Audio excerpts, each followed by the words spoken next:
Mais qu'est-ce qu'ils sont nuls!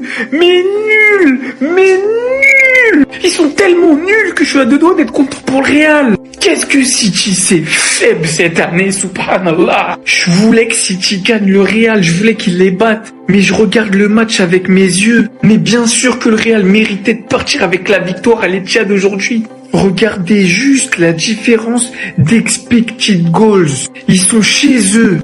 Tous leurs joueurs présents. Même les nouveaux, les marmouches et tout. 1,60 d'expected goals pour le Real contre 3,42. Je sais pas si vous réalisez. 20 tirs au but contre 11 tirs au but. Ils ont tiré 2 fois plus cadré. Et en plus, on calcule pas les barres. Je suis désolé. Et même la possession, elle représente même pas le match. Barcelonais, je souhaite la défaite du Real à chaque match. Mais les prestations de City ces derniers temps, c'est ni fait ni à faire. C'est honteux. Je sais même pas comment ils en marquent 2 aujourd'hui. Comme face au PSG, j'ai envie de vous dire. 2 buts contre le cours du jeu. En fait, c'est ça City cette année. Des buts contre le cours du jeu. En Ligue des Champions que du monde. Donc ce soir, je peux juste dire félicitations au Real. Parce qu'en plus, dans l'histoire, ils se retrouvent à faire une remontada. Parce qu'ils étaient menés 2-1.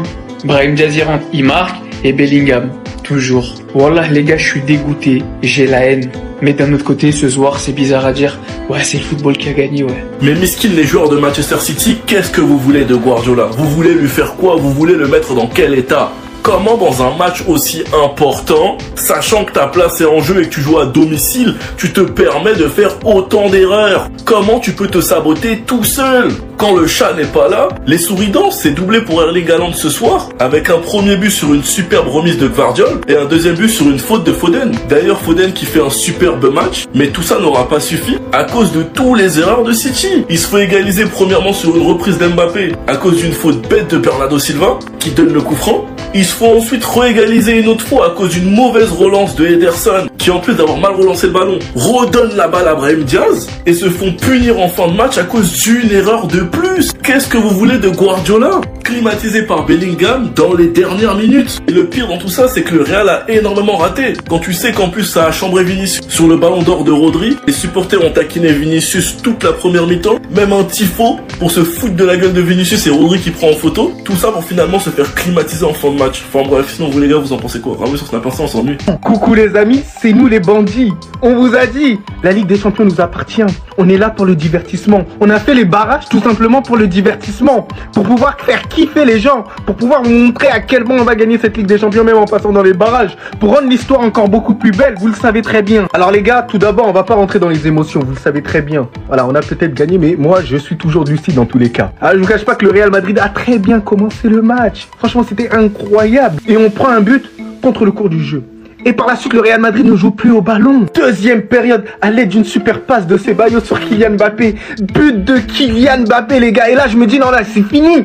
C'est fini. Après Ceballos, c'est dommage, il commet un penalty malgré qu'il faisait un match tout simplement stratosphérique, hein. C'était le meilleur au milieu de terrain en termes de jeu. Et là je me suis dit non, c'est pas possible les gars, on peut pas faire ça là maintenant. Entrée de Brahim Diaz grâce à la frappe de Vinicius, il arrive à faire la différence. Et Brahim Diaz, son entrée, mais qu'elle a été magnifique. On sent que c'est le super sub du Real Madrid et c'est pour ça que quand on a des difficultés, il faut le faire rentrer, bordel de merde. Et après il y a eu le merveilleux but de Jude Bellingham. Le Jude B a réussi à faire la différence. Le Jude B a suivi l'action que Vinicius a entrepris. Vinicius a été décisif sur les 2 derniers buts. Donc à toutes les personnes qui rabaissaient nos joueurs les gars, on est de retour et on vient plus fort que jamais. En bien la famille, en bien.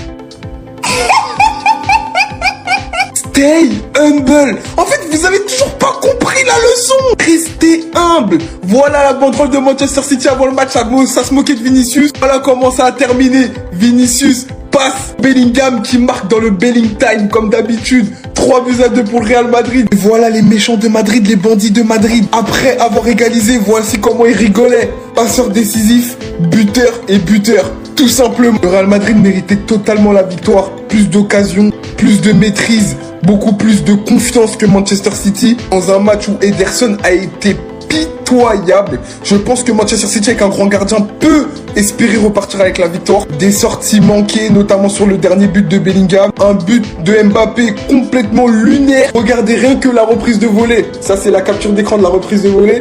Regardez où il regarde, regardez la balle, elle est où. Mais il y a eu but quand même. Dites-vous le niveau d'Ederson. Haaland, c'est triste parce que pour une fois qu'il a été au rendez-vous dans un grand match, doublé pour lui, son équipe ne suit pas. Et je pense que cette année, Haaland, il a très peu de choses à se reprocher par rapport au niveau de Manchester City. Il est vraiment au-dessus. À noter l'énorme performance de Raúl Asensio, mais quel joueur! Comment il n'est pas titulaire indiscutable? En défense, ça a été le patron. Son anticipation et sa rapidité, sa vitesse et sa capacité à réagir avec sang-froid font de lui un défenseur tellement fort, les gars, c'est une dinguerie. Et comme je l'ai expliqué, cette saison, c'est compliqué pour City parce que même quand ils font pas des matchs dégueulasses, ils sont plombés par leurs erreurs individuelles. Là où le Real reste impitoyable, peu importe le niveau affiché. À noter la très belle entrée de Brahim Diaz qui a vraiment redonné de l'allant au Real Madrid. Bref, rendez-vous à Santiago Bernabéu, mais moi je pense que pour City c'est fini. Et oui, merci Jude. Merci Jude. Pas moi qui le dis, c'est RMC, vous pouvez douter de tout, mais pas du Real Madrid. Ça avait bien commencé, j'espère que Rodri, à la fin du match, il a utilisé la même force pour zoomer sur le tableau d'affichage. 3-2 pour le Real Madrid. On repart avec la meilleure option au Bernabéu. On a notre destin entre nos mains. C'est City qui va devoir performer au Bernabéu et chercher un résultat. On devra performer aussi également, mais on a l'avantage du score. Quel match, les gars. Ça allait dans tous les sens. Première mi-temps assez compliqué. On les regarde jouer, on vient pas chercher le ballon. C'était assez contrasté. En deuxième période, on tente un peu plus de choses. On va un peu plus de l'avant, on essaie un peu plus de sortir. Sur les joueurs de Manchester City qui avaient l'avantage, on est mené 2 fois au score pour au final repartir avec les... C'est comme s'ils savaient en fin de compte. Ils savent tout ça. Ils savent, ils sont hypersensibles. Jude Bellingham qui vient nous donner la victoire en étant clutch à la dernière seconde. City nous a offert des cadeaux, mais pas possible sur ce match. Je vais les remercier comme sur le but de Brahim Diaz, sur le but de Jude Bellingham, c'est un cadeau. On est clair là-dessus, je sais pas ce qu'ils avaient, mais ils se sont vus trop beaux, ils se sont vus repartir avec la victoire beaucoup trop vite à mon avis. Et c'est ce qui leur a coûté cette défaite tout simplement parce qu'ils étaient plus du tout. Dans leur tête, ils avaient déjà gagné, mais le Real Madrid, jusqu'à la dernière seconde, faut pas nous laisser. Faut pas nous laisser parce que nous, on pardonne pas. On prend tout ce qu'il y a à prendre, on est des rats certes, mais aujourd'hui, victoire à l'Etihad, ça fait du bien. Restez sobre, abonnez-vous les gars, on s'attrape. S'il vous plaît City, libérez Pep. Libérez Guardiola parce que vous allez le tuer à un moment donné.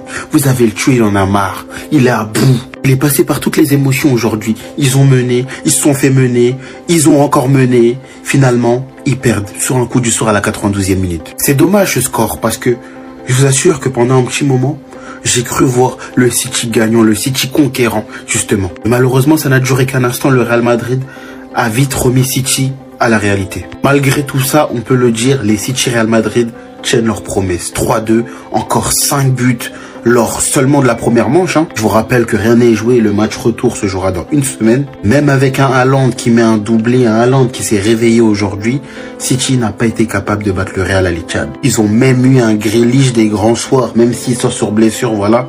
La passe à la Pedri qui fait sur Gvardiol qui remet à Haaland, c'est du pur génie, je ne sais pas comment appeler ça. Vous allez peut-être me trouver fou, mais la défaite d'aujourd'hui, je vous assure qu'il n'y a rien de mieux pour Manchester City. Parce que je connais City.